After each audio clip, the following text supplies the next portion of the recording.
இன்றைய நற்செய்தி வாசகமானது, தந்தையே, நேரம் வந்துவிட்டது. உம் மகன் உம்மை மாட்சிப்படுத்துமாறு நீர் மகனை மாட்சிப்படுத்தும் என்ற மாட்சியின் மேன்மையை நமக்கு தெள்ளத் தெளிவாக உணர்த்துகிறது.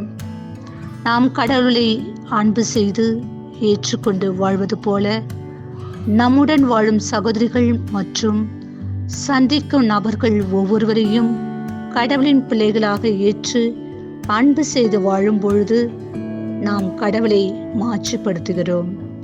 அவரும் நம்மை ஏற்று அன்பு செய்து மாட்சிப்படுத்துகிறார். நாமும் நம்முடைய அன்றாட வாழ்வில் எதிர்கொள்ளும் இன்பம் துன்பம், மேடு பள்ளம், ஒளி இருள், அமைதி புயல், இனிப்பு கசப்பு, விருப்பு வெறுப்பு எதுவாக இருந்தாலும் இது இறைவனின் திருவுளம் என்பதை ஏற்று வாழும்பொழுது நாம் இறைவனை மாட்சிப்படுத்துகிறோம். அவரும் நம்மை மென்மேலும் ஆசீர்வதித்து மாட்சிப்படுத்துகிறார். இவற்றை உணர்வோம், மகிழ்ச்சியாக வாழ்வோம்.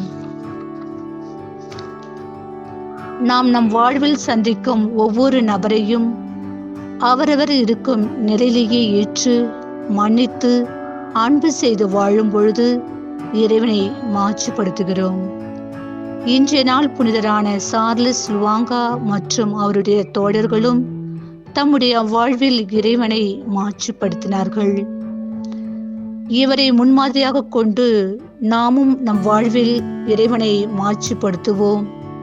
வாய்ப்பு கிடைத்தாலும் கிடைக்காவிட்டாலும் நாமே வாய்ப்பை உருவாக்கி ஆண்டவரின் கட்டளையை கடைபிடித்து அவருடைய மதிப்பீடுகளை வாழ்வாக்குவதன் மூலம் கடவுளை மாட்சிப்படுத்துகிறோம்.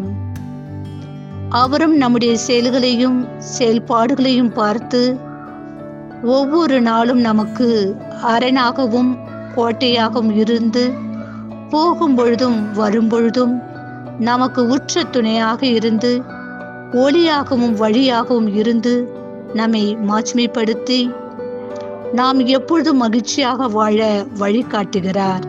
நாமும் மகிழ்ச்சியாக வாழ்ந்து அவரை மாட்சிமைப்படுத்துவோம்.